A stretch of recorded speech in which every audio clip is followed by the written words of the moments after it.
All right. Well, hey, thanks for coming out, everybody. This is a great group. My name is Mike Kuzma. I am an attorney at Hilgers Graben. I am also the managing principal of KL Capital.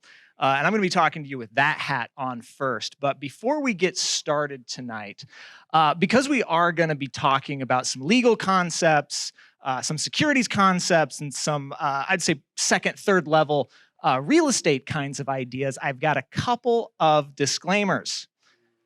Yeah. Boo. Although I am a licensed attorney, nothing in this presentation should be considered legal advice. It's for entertainment purposes only and educational purposes. This is not a solicitation. We are not here to sell you any securities, yada, yada, yada. It's not a general solicitation. And last but not least, consult your advisors if you have any questions. Now, shameless plug, I will have my contact information for my lawyer hat at the end of the segment. So, with that said, tonight we're going to be talking about syndication. And to get into that, first and foremost, I want to have my accidental partner and very dear friend, Boomer Peterson, talk about commercial real estate, the state of the market, where it's going, what he thinks is going to happen, and let you do your Nostradamus thing. So, with that said, Mr. Boomer Peterson. Hello, everybody. All right, so I guess notoriously, I think the group has focused a lot around that multifamily, single family kind of mentality. Talk closer. There you go. Okay. Anyways, there we go. I think a lot of folks kind of are in that mentality that single family, multifamily are the only places to be making the money right now, and that's not a knock on it. It's a very saturated part of the market right now. That said, we've definitely found other ways to make that money. My start was in the single family homes rental side of things, flips, multifamilies. Started in 2011. Through the years, accidentally stumbled into net lease, kind of retail, industrial type properties as well, would be my focus. Over the years, that's brought, it started as Logan Cole's back somewhere. I don't know where Logan is, but, oh, there's Logan. Anyways, he likes to give me crap for selling Dollar Generals left and right. So that kind of, that mentality, I always try to bring him in like, hey, you can still make money off of Dollar Generals. With that said, 2014 sold my first net lease, coincidentally enough, Dollar General, Hickman, Nebraska. I now frequent that thing 2 to 3 times a week. I live like a half mile north of it. So you see what the fuss is about Dollar General once you live in a smaller area that relies on that. Through the years, net lease was harder, probably.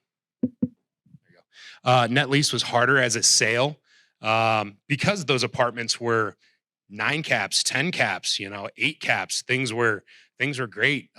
I did deals with Matt Kirkland, and we sold things at 9 caps down on 20th and G Street. Things like that made sense. But as those cap rates came down, all of a sudden we kind of met this barrier where you guys know what it's like to manage and know what it's like to get a phone call at midnight. Hey, my toilet's clogged, or something bad's happening to the property. The cops are calling you. A lot of my folks just they didn't want to put up with that. So 2014, like I said, went to a Dollar General, found out the ease of net lease. I would say by about 2017, 18, those cap rates started sinking in multifamily housing to the point where you were getting about a 7 cap on both sides, to the point where, hey, do I manage? You didn't have that rent growth per door like you would have a multifamily, but you had that annual bump maybe, or you would have a corporate tenant instead of maybe a college student hoping they were paying the rent for the month. And so we started to see more and more viability with the net lease side, with the retail side. Fast forward, I started having a lot of people coming up to me and saying, "Hey, Boomer, I've got 50K, I've got 25K, I've got 150K. I want to buy one of those Dollar Generals or, XYZ corporate tenants that you're selling." Unfortunately, you're looking at maybe a $500,000 down for, $1.5 million property. I started having that so much that I was sitting watching people having money on the sidelines, just left and right. I would have, a group over here with 50, somebody with 100, somebody with, 25 that they made, which brought this idea of syndication. You see a lot of folks doing crowdfunding, syndication type stuff throughout the state.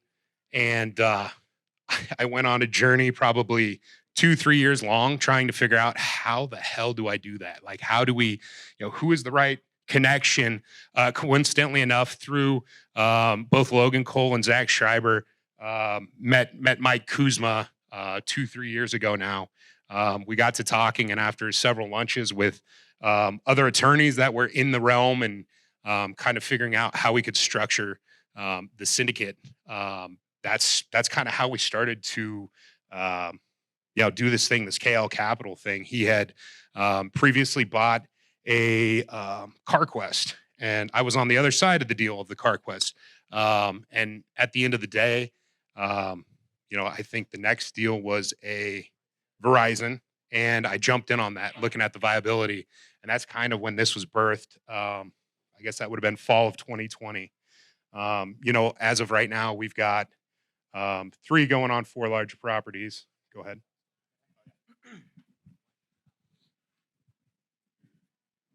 All right, so I'm gonna jump in here. So yeah, Boomer does a good job setting it up. I basically got into this accidentally. I've been a lawyer for about 15 years now, between clerking and private practice. And I watched the video. I wasn't able to make it last month, but Mr. Peter Katz came and spoke, and he referred to himself as a recovering attorney. I am a crackhead attorney. I love the practice. I absolutely enjoy the documents. I really enjoy the concepts, meeting with people, figuring out the problems, and getting the deals done. That being said, kind of the way that this came about is I had this group of guys. This is probably going to sound very familiar, and we had this great skill set. I was the attorney. We had Scott Lloyd, who he's been in startups and has done fundraising for quite a few years, currently doing a Series B with a company called Miso. John Tinius, who is a project manager at Hewitt. This ugly son of a bitch here, who was really kind of the one that got us interested in the concept of double and triple net.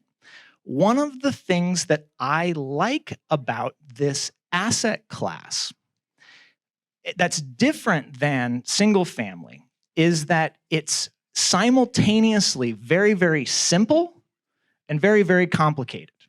So let's start with the simple. At its core, a commercial building is essentially 3 pieces. It is 1, the land. Where's that at? It's just the land. It's 2, the building, whatever it is. This building in Grata, for example. And then last but not least, and perhaps most importantly, it's the lease, because commercial leases are different than residential leases for Nebraska legal purposes. There's a lot less safeguards. There's a lot less rights that commercial tenants have. The thinking is businesses can negotiate with businesses on an equal level. So the law is going to say, if it's a contract, it's a contract, and we're not going to let you break it. So that's why when you saw COVID happen in 2020, some major retailers, such as Gap, just said, hey, we're not going to pay our rent anymore because of COVID. We're declare force majeure. And they got into pretty nasty litigation over that because, again, doesn't matter that COVID happened. Their leases are still in place. And so those are the 3 primary pieces of it. Now, although there's just those 3 pieces, that's where it gets a little bit complicated because you have to look really, really hard at who the underlying tenant is. And there is a couple of credit underwriters in the crowd tonight. And so they know what I'm talking about, but those pieces of paper are only as good as the underlying promisor, that is the tenant making the promise. So that's one of the things that I found particularly interesting about commercial buildings. In fact, bringing it back to the start of it, does anybody have a relationship story? I was actually going to give my story, but if you want to go. Oh, fire away. So I actually, I just sold my properties in Denver that I've held for, I'm a long-term holder, so I've been holding it for about 18 years, and I was wandering around, and I kept sending properties to my cousin. I'm like, look at this one. Maybe I should do this one. And I was in Arkansas, and I sent her an address, and she was like, my cousin's a real estate agent there. And I said, what? So we closed on my first property the 7th of February and just closed on 3 more doors last Monday, I think. So we're on our way. And those relationships are very much how this kind of works in the Midwest. And that's frankly one of the reasons why I really like it. And as I think everybody in this room knows, real estate's a fantastic way to build wealth.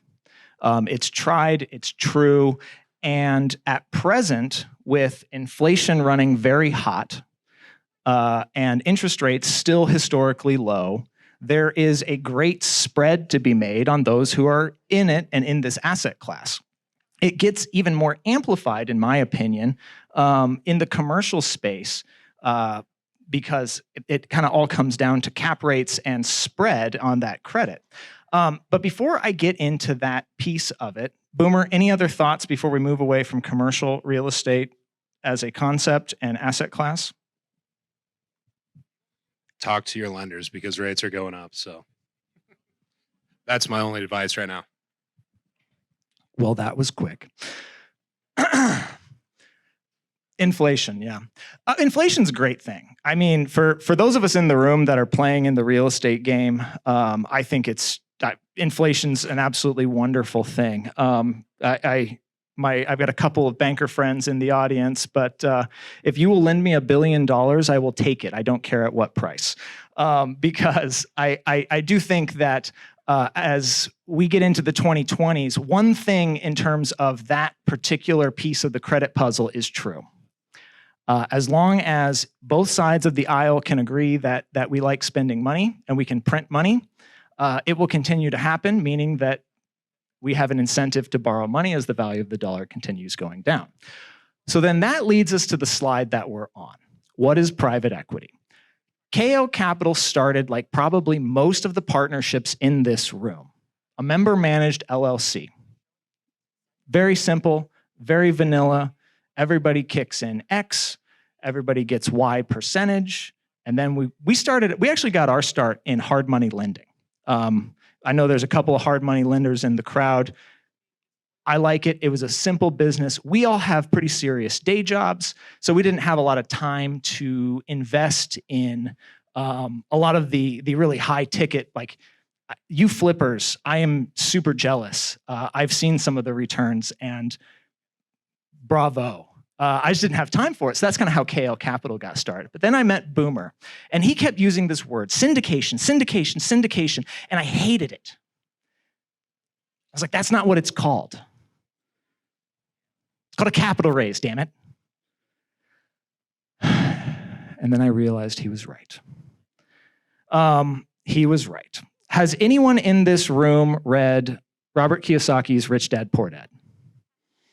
I expected pretty much every hand to go up, and I got exactly that. Well, you guys are smarter than I am, so you read it and went out and started doing it. I read it and thought, man, he makes it sound really easy to raise money from other people. I want to know how to do that. So then I got into the law firm world where we did represent some private equity and got to learn that. And in that realm, you get beat into you that it is scary and there's all of these things that you have to do and there's all of these consequences if you don't do it right and there's all of these if you miss this then that rules that you need to know. And that led to a lot of fear until I met this guy who said, well, have you met the community? No. And that's when KL Capital was created. Now, I get this a lot now that I am out talking a little bit more about my real estate practice and what we're doing. But this question comes up a lot of like, well, what is syndication? What is a fund? At the end of the day, it's simply a pool of money. Now, it's not a pool in terms of like a kiddie pool. It's generally speaking, it's literally a bank account, a tax ID number, corporate documents. That's essentially what it boils down to. Obviously, the devil's in the detail on that, but that's essentially what it boils down to. Now, where it gets tricky with raising money, because I think everybody in here, if suddenly you could wave a magic wand and you could have $1 billion of extra buying power, you would probably do it, right? Like I'm seeing some heads nod. Yes, same here. The problem with that is you run afoul of these things called securities laws. Because LLC interests, by their nature, whether it's a member-managed or manager-managed situation, they are illiquid. What I mean by illiquid is that you cannot go sell them on the NASDAQ. You cannot sell them on Robinhood. You cannot sell them on Facebook. You cannot sell them to an outside party without jumping through some hoops. So that's one of the problems with them. And then the other thing, as I got into thinking more about, okay, we've gone from investing for our own book to thinking about investing for still our own book, but bringing in some of Boomer's connections. And then that's when I kind of started looking at past deals, at past things that we had done and looking at some of the fees and realized that, okay, this is, it's a different business model depending on how you do it. One of the things with private equity, which is, in my view, a little bit of a bad word, is a lot of the fees are baked in because it's under a lot of those deals are structured with the sponsors putting very little of their own money in, which makes sense. They're doing a lot of very big, complicated deals, so they want to get paid on it because the stacks of paper are that big. Boomer, anything I am missing that you want to add here before I move on to the next slide? Okay.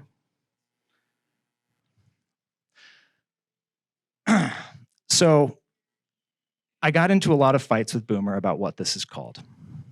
He says syndication. I hate to admit it, but he's probably right at this point. I realize that that is an industry term. But this is at its core what a fund looks like.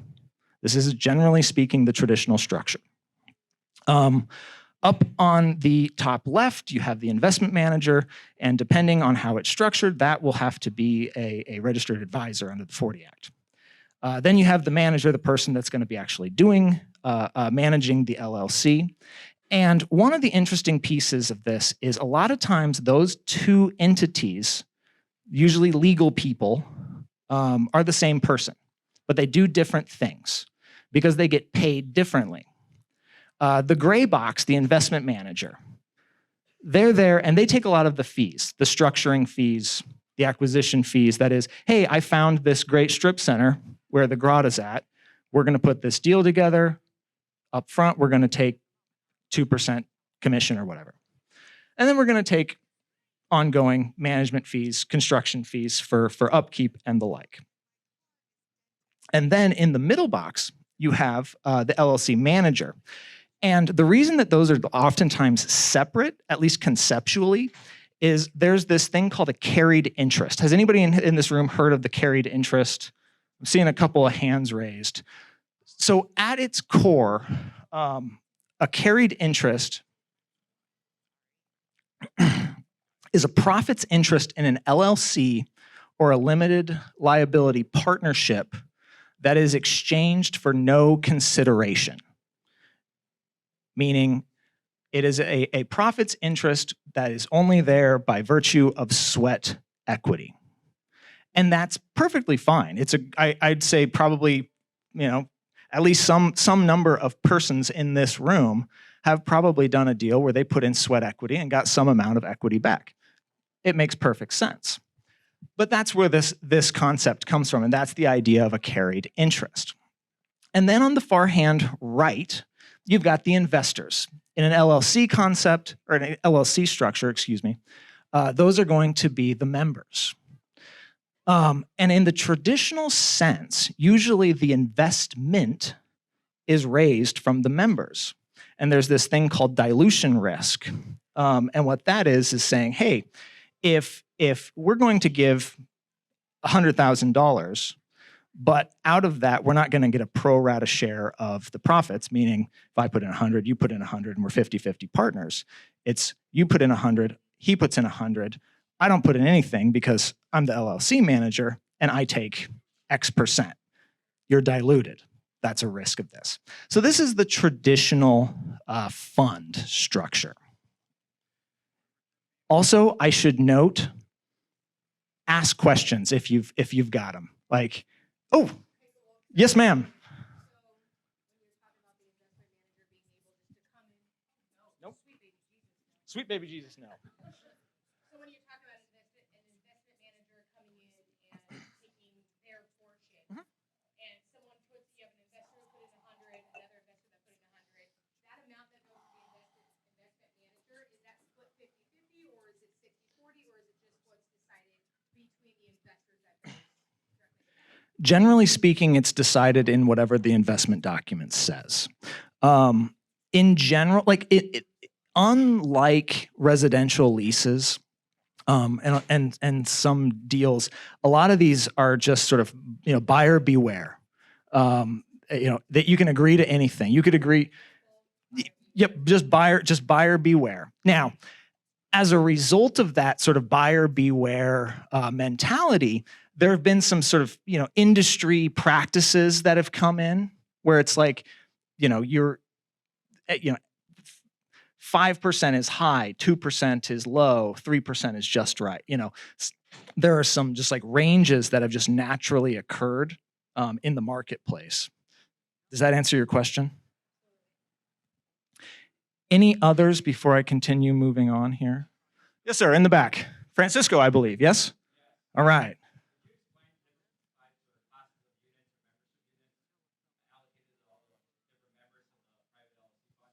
Oh, that's a big topic. All right, so the question is can you explain the different types of units? So in an LLC structure, honestly, you can do several. You can do profits only, you can do non-voting, you can do pro rata. So you actually have a lot of flexibility with how the membership units themselves are structured. I have done LLCs where there have been a super voting share class, I guess unit class to be specific, and then a non-voting unit class. I have seen some where there are, I guess there have been there's three-way ones where one has voting rights, one has preferred distribution rights, and another one is a C class would be on a pro rata basis. So I'm probably not going to be able to touch on all of them because you can sort of structure them however you want. And that's one of the things I really like about limited liability companies is that you have that flexibility. And so that way you can kind of tailor the equity structure to however your particular deal is going to work. Does that answer your question? All right, sounds good. Any others before I move on? Boomer? I was afraid of this. All right. So again, this is how the traditional real estate structure works. Okay, so I wanted to go over a couple of these concepts. There will not be a test, so you're good. I don't know if anybody read my bio, but I taught business law at Wesleyan for about 5 years absolutely loved it until COVID happened and we moved up to Omaha. So I haven't been in front of a live audience in a long time. So it's kind of be good to be back up here talking again. So the carried interest, we talked about that earlier, but that's a concept that I know a lot of people have heard about, but I wanted to just kind of go just put a slide up there of just raw knowledge of what it actually is. There's actually a tax code section 83B, fun fact, that allows you to take a zero basis in your so-called carried interest. And that's what a lot of these funds use in order to grab their carried interest. Why that is important is because that changes something, that interest into a capital gain. And that equity piece, when it's taxed at a capital gains rate upon liquidation, sale, et cetera, is, as probably most everybody in this room knows, taxed at a better rate than is your rental income off of that same interest, right? I'm seeing some smiles. I'm seeing some smiles in the crowd here. So that's essentially what a carried interest is. And then there's one that I get asked about a lot, the so-called waterfall provision. This guy has peppered me about this a lot. So this slide's for you, buddy. So a waterfall provision in an LLC or an LP, it's how many people have seen sort of those crowdfunding sites where it says, preferred return of 8% or whatever. I'm seeing some heads nodding that they've seen that. So that's what this waterfall provision is. And so one of the things I wanted to talk about tonight was what is that? So let's look at an actual waterfall provision. So this is a real waterfall provision from one of my last law firms. This was on an LP because this was 10 years ago when those were actually in vogue.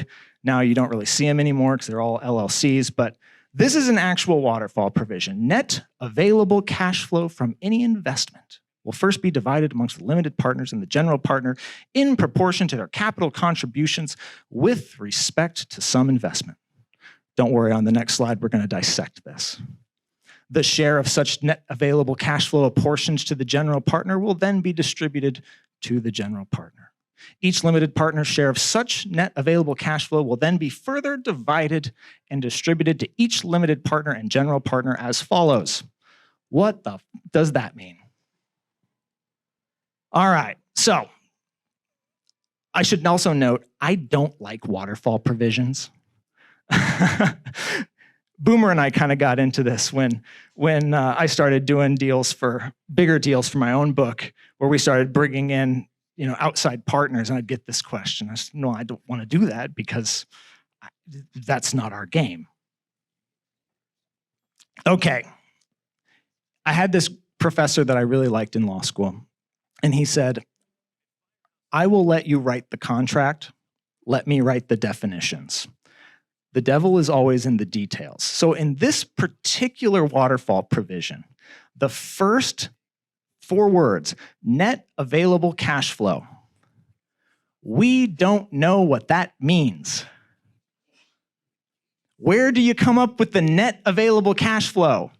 Does that mean I get to take 5% off the top? 6, 7, 8? What about vendor relationships? What if I own the management company? Net available cash flow from any investment. Okay, so right there, net available cash flow, you can probably tuck a lot of shit in there. So you don't know exactly what you're getting right there, right? The devil's in the details. Will first be divided amongst the limited partners. Skip to the next bold line. The share of such net available cash flow apportioned to the general partner will then be distributed to the general partner. Translation. Actually, I want to back up here.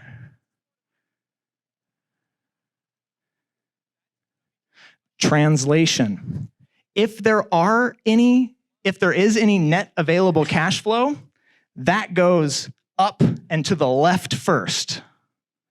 That says, if there's net available cash flow and I am entitled to 2%, I'll take that, please. Right? Conceptually, it's important we see this.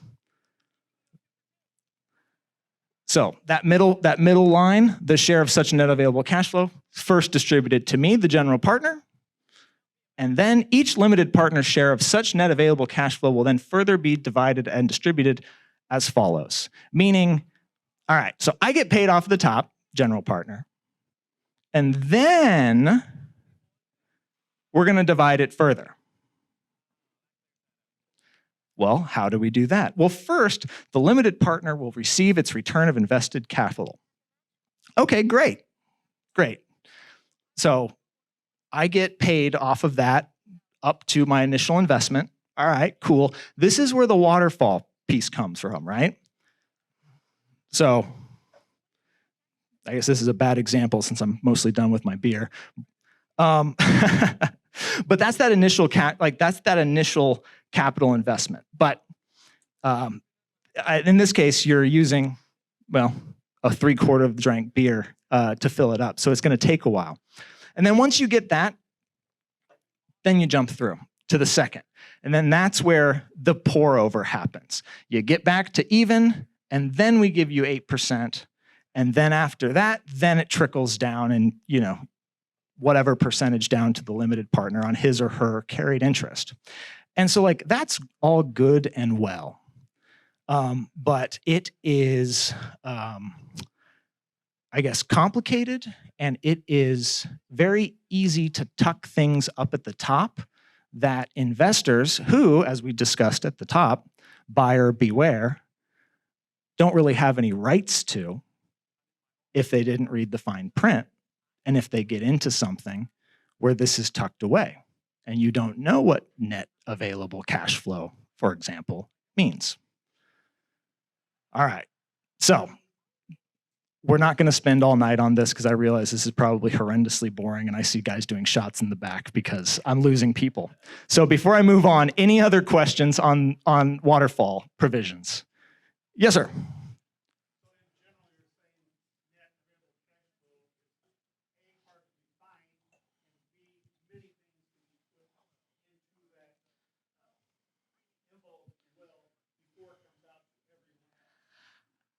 In this situation, yes. Admittedly, I am being biased. Admittedly, I'm trying to drive home a point, but yes. And I think really one of the takeaways from all of this is, again, the details on these things matter. And getting back to my Kiyosaki comment, when I read that book, my big takeaway was, this sounds harder than he makes it sound. And so that's when I discovered that, yes, it is. And so I'm not saying it's right, wrong, or indifferent. I'm just saying these are some of the things to think about when you hear these buzzwords, because you can't get away from them if you're working and investing in the real estate space. So I'm just, again, part of tonight is education. Yes, sir, in the back.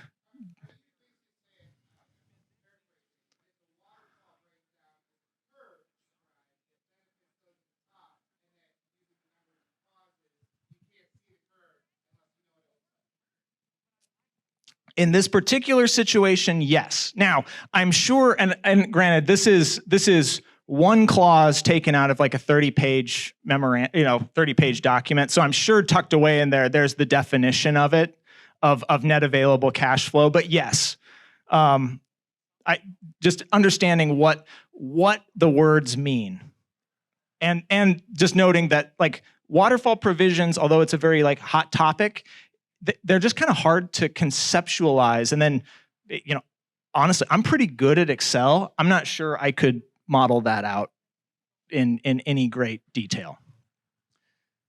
Did that answer your question? Handsome fellow in the back. All right. Any others before I move on here? Lovely assistant. All right. Okay, so then this is where Boomer comes in.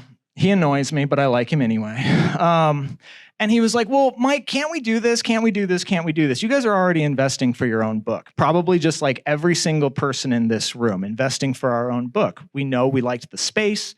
We liked the asset class.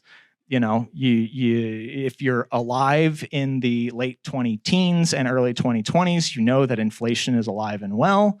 All we have to do is talk to our parents who lived through the 70s, and they go, yeah, it's a thing, buy real estate. And so Boomer said, well, can we figure out how to do this? I'm like, okay, yes. So I called in some favors, talked to some friends, talked with one guy who's a former securities litigator, and said, all right, here's what I want to do.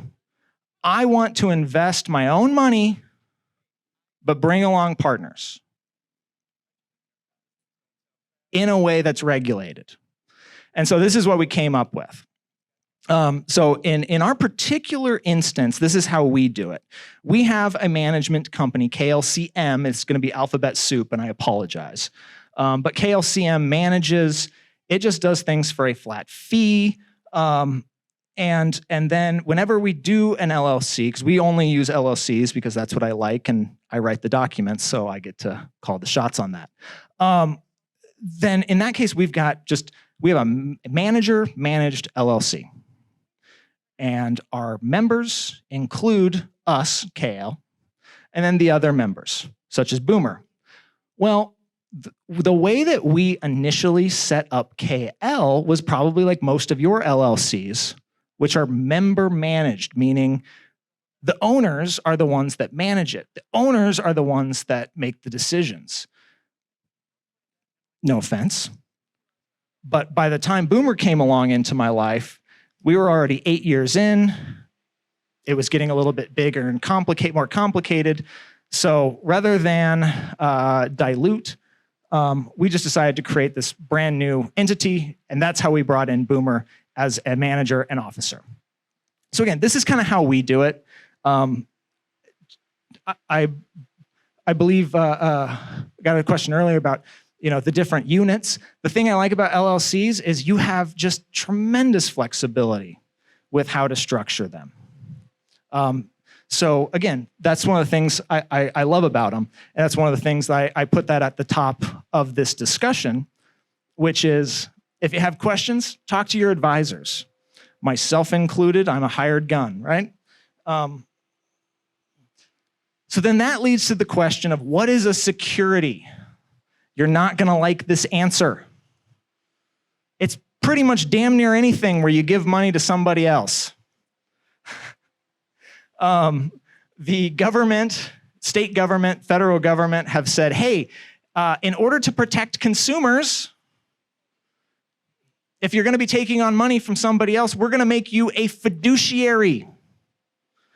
Has anybody in this room heard of a fiduciary duty? Seen a couple of hands go up. It's a big deal. They hold you to a higher standard. And I think that's actually okay. Ultimately, it's probably a good thing that when you're in this position, you're a fiduciary. That when you're in this position, you are held to a higher standard. But we're going to study what it means to be a security in the great state of Nebraska. There is case law where it discusses whether you call it a gift, a loan, a wink, a nod, whatever. If it's a gift of money, it's probably a security. Okay, so in Nebraska, it is an investment of money. Pause. Notice that it's money. And this comes straight out of a modified bit of case law, but in Nebraska, it specifically references money. That is important because, like we talked about earlier, that means if you are giving away services, sweat equity, that's not an exchange of money. So I get that question sometimes. So again, in Nebraska, it has to be an investment of money with a reasonable expectation of profits. Notice in the slide before I mentioned that there's case law that talks about if you call something a gift, it can still be considered a security. There's a case where that argument was made and it did not go over well. And the gifts were found to be securities and it was a criminal action and it was not great. for the guy that did it. With a reasonable expectation of profits. That clause is important because you could have a situation where you give somebody money and you're not expecting profits. It's an actual gift. Or, one of those loans that, somebody's rich grandparents give them, kind of hoping that they're going to pay them back, but not really. That probably wouldn't fall underneath this definition. The investment of money is invested in a common enterprise. That is, there's some kind of business idea. Again, not a nonprofit, not a gift, some kind of business idea. Perhaps commercial real estate. I hear that's kind of hot right now. That Dollar General in Hickman, perhaps. Houses on B Street. And then Nebraska has what's called a modified Howey test rule, which says that the profits, if any, have to come primarily from the entrepreneurial efforts of another. The original case back in the 40s, the SEC versus Howey case, talked about that the profits had to be derived from the entrepreneurial efforts of another. And so some, frankly, very clever madmen-style dudes came up with the idea of, oh, okay, well, if we encourage our members, our stockholders, to recruit or market or talk about this to other people, then that means that they're involved in the entrepreneurial efforts. They're involved in the for common business enterprise, and therefore it's not a security. Well, that loophole got closed, and so this is the rule that we now have in Nebraska. And then just to drive home the point and why I like LLCs so much, this is taken directly from statute. Now, the statute itself is significantly longer. This is truncated. But in the great state of Nebraska, security means, skip down to the bold piece, a membership interest in any limited liability company organized under the law or any other jurisdiction unless otherwise excluded from this definition. Damn, that's broad. I mentioned, securities are going to be pretty much anything. And so when Boomer started bringing us more deals and saying, hey, do you guys want to bring in outside people? I was like, no, because I knew we were going to fall under this definition. Because notice it's membership interest in any LLC unless excluded. Fitting under the exclusions is very doable. That's one of the practice areas that I do. But it's a lot of work, it's complicated, it's expensive, and if you can avoid it, especially if you're not raising anything less than $1 million, I highly recommend you do it. Follow the bouncing ball down to the highlighted area. Security does not include, this is in statute, folks, does not include membership interests in LLCs when all of the following exist. The member enters into a written commitment to be engaged actively and directly in the management of the LLC. All right, we're going to dissect that piece here real quick. Notice it says written commitment. This is why at the top I mentioned, if you have questions, talk to your advisors. Because jumping through these hoops, getting these documents in place, this is the key if you're gonna, if you want to grow, if you want to raise money, if you want to bring on partners, a lot of people have done it. And I know there's some new folks in here. And this is just one of the ways that you can do it, is with partners. And thankfully, there are these exemptions in the law that allow you to, if you jump through the right hoops, bring on partners in a way that does not violate securities law. And B, all members of the LLC are actively engaged. Now, that actively engaged piece does not mean like you're in there day-to-day doing the renovations, day-to-day managing tenants. Actively engaged can be a little bit less actively engaged. It can be services, it can be consulting, it can be relationships.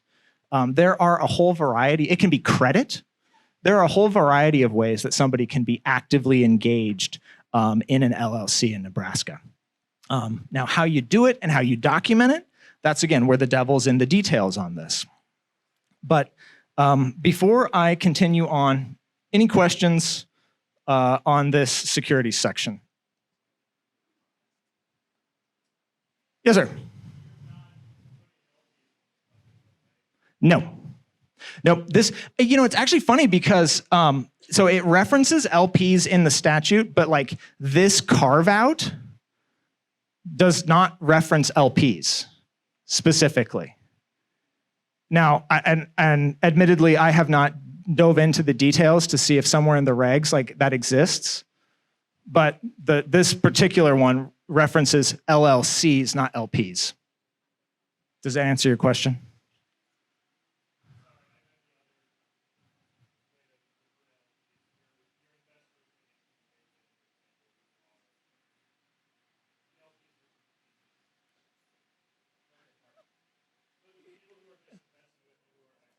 Mm-hmm. Nope. Yeah. So I guess there's two takeaways of this. One is LLCs and raising money with partners is a tried and true way to grow. And I think by looking at the community here and some of the interest that I've seen, that's probably something that a lot of people are interested in, because I would say one of the biggest barriers to growth is access to capital, right? We'd all agree with that. And so, these are some of the ways that you can access capital.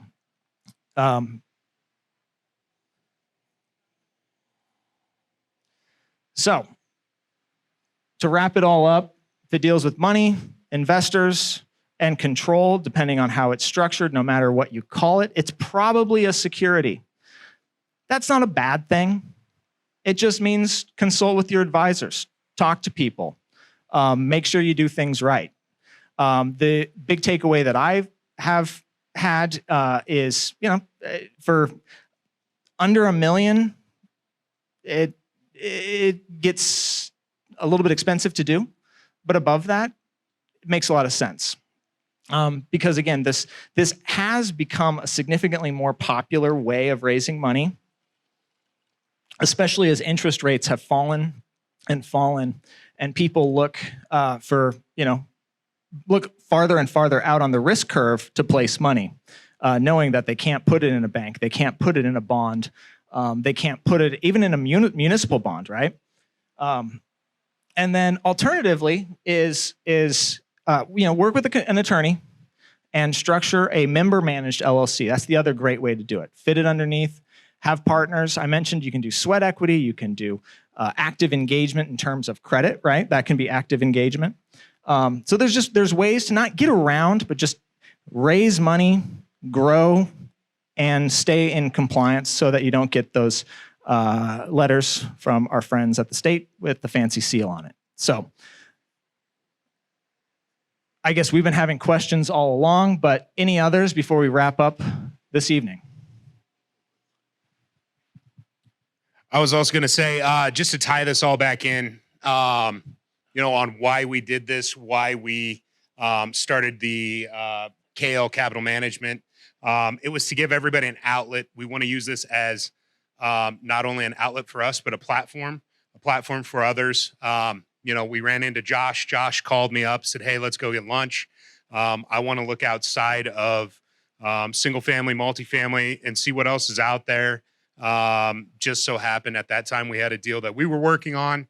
He came into and kind of giving Josh a platform as well to do syndication. So tying it all back, what we're trying to do is we're trying to give a voice and a place for what used to maybe notoriously be that unseen place where you had to go to what somebody would say a big wig in Lincoln.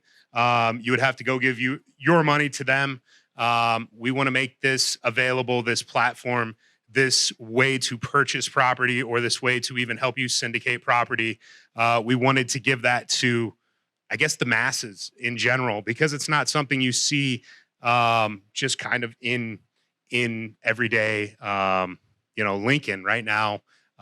You see it in Omaha. You got a lot of guys doing it in Omaha and Kansas City, Des Moines. But I think at the end of the day, we wanted to give something to the everyday investor, not just maybe somebody who's at the end of their investment life, somewhere to tuck money that's easy. We wanted to give it to you guys, folks in our community that we know, that Josh knows, that all of our networks overlap and know. We want to give this to the masses. So that's kind of what brought about KL Capital Management and what we're trying to do. We're trying to leverage everybody's buying power as one and bring it in to make it achievable to buy a $5 million property instead of waiting down the road in your career to buy something like that, or waiting for the deals to multiply and that the funds to be there to purchase these properties. So I think tying everything in, that's kind of what started this. And the other reason it got started is because I got tired of doing all the paperwork and seeing you assholes get rich and me just make, pennies on the dollar, looking at a couple of you in the crowd here. Well, yes, sir.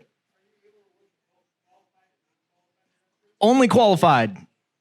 Now, there's only qualified with some exceptions, because of course there are exceptions. Yeah. So if you're raising under what's called a 506B exemption and you're filing a Form D, you can have up to 30, or if you're doing the Nebraska small business exemption, you can have up to 15.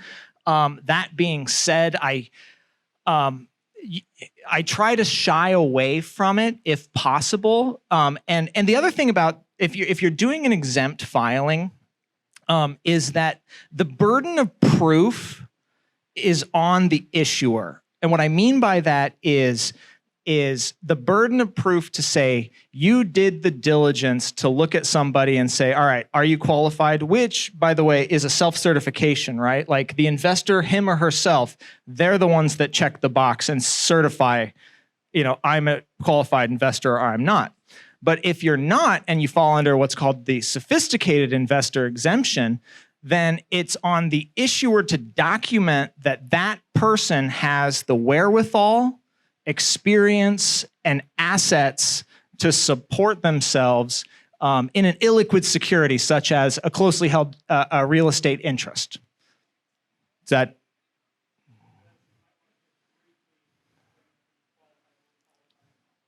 Okay. Say what? He asked the question. All right. Yes, thank you. Question was, what's qualified and what's non-qualified?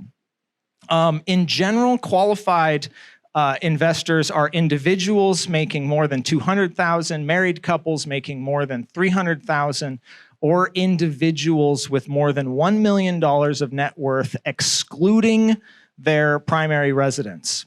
And so actually, love him or hate him, Trump and the tax cuts that he put in place actually created some broader exemptions for raising small business capital, including this 506B. And then also they have not adjusted this definition for inflation, which is actually wonderful because it has lowered the bar significantly. $200,000 and $300,000 of annual income, still a significant amount of money, especially out here in the Midwest. But it's significantly more achievable and common than it was in the 90s when these regulations, really got last updated. Any other questions before we call it an evening? And Josh, how do we call it an evening? Do you give rounding closing remarks? Okay. Any others? Yes, sir. What's up?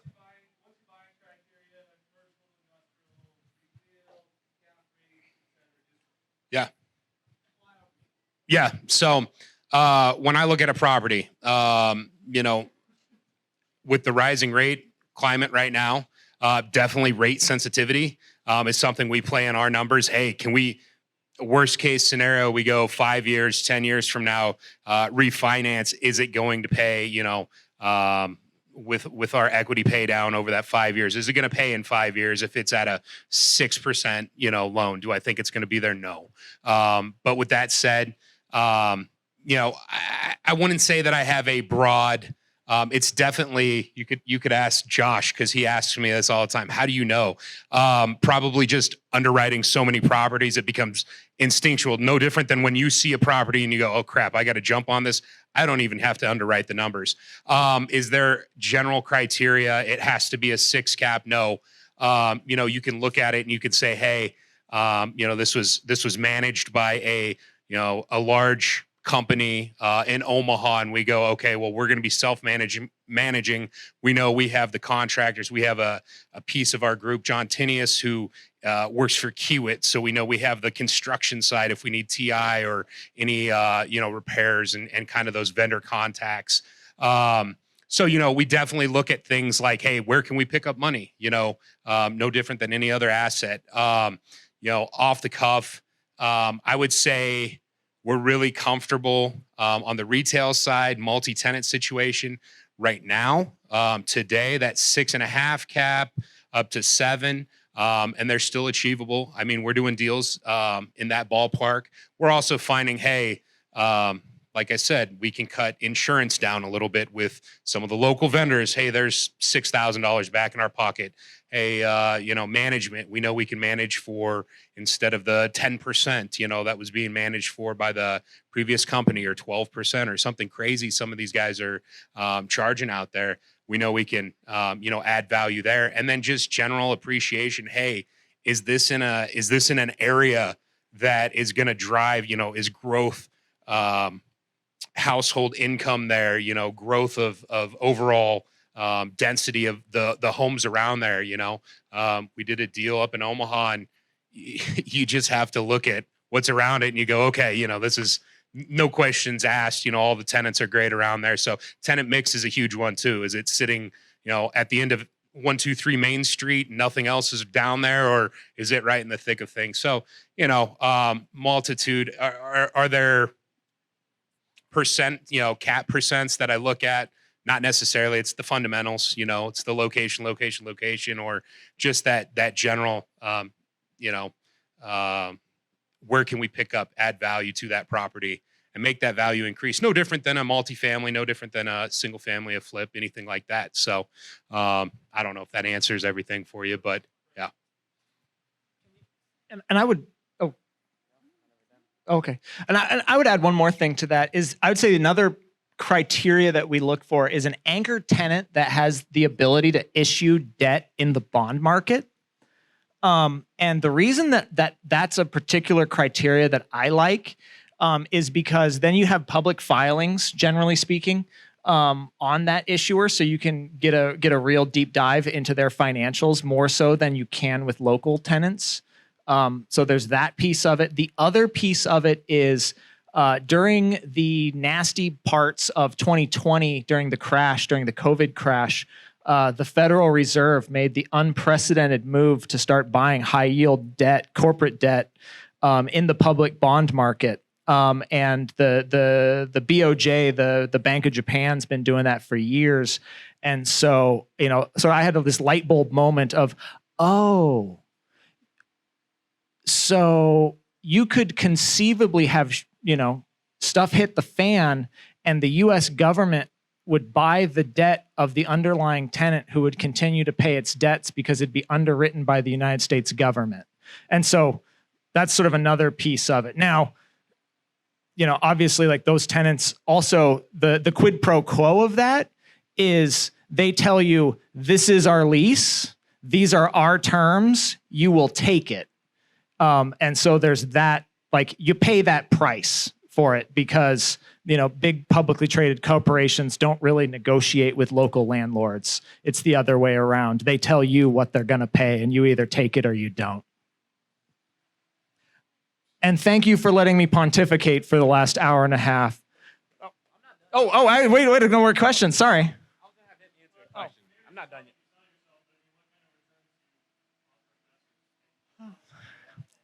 Yeah, so past performance is not indicative of future returns.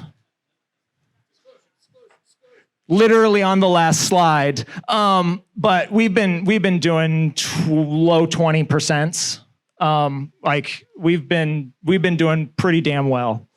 And that's a combination of cash flow. That's a combination of internal rate of return. That's in a combination of appreciation, right? So you add those three things up, and the returns have been, in my view, pretty good.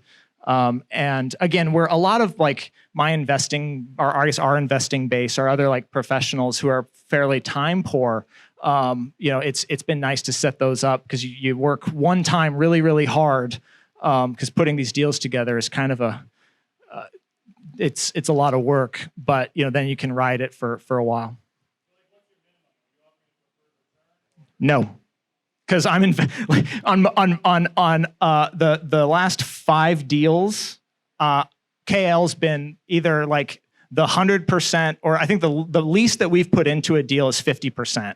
And so no, because we're investing for our own book. So it's the people that are riding along that are, investing alongside us. Does that answer your question? Kind of.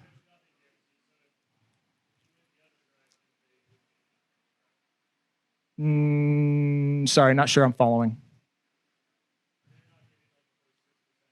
Nope.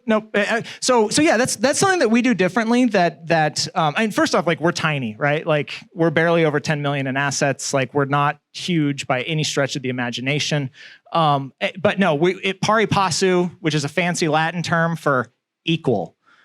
So if there's $1 of profits, that's split. If KL's the 50% owner, that gets split right down the middle, 50% to the other members and 50% to us. Yep. Same with losses. Yeah, and again, part of it's where, this is not my full-time job. So like this is a hobby that's turned into a lot of fun and something that I, have really enjoyed building the business with some great guys. But no, so we don't do anything like that. Now, I have done that for other deals where I've just been the attorney. I know that is a very popular thing to do. And, I've got the documents, so I know how to do it. I just don't do it on our particular deals. But if you hire our firm, we would be happy to do that for you. You're looking at him. Nope. Yeah. So generally speaking, it's whoever the principals are. So, so on this latest one that we're doing, so the principals of KLCM, the KL Management Group, like we're all personally guaranteeing those. Again, we're relatively tiny. It would be great to get limited recourse, full recourse, et cetera. But, a lot of banks, when you ask that, they say, well, maybe next time. Josh? All right. Well, again, thank you very much, everybody. Now I'm done. There you go.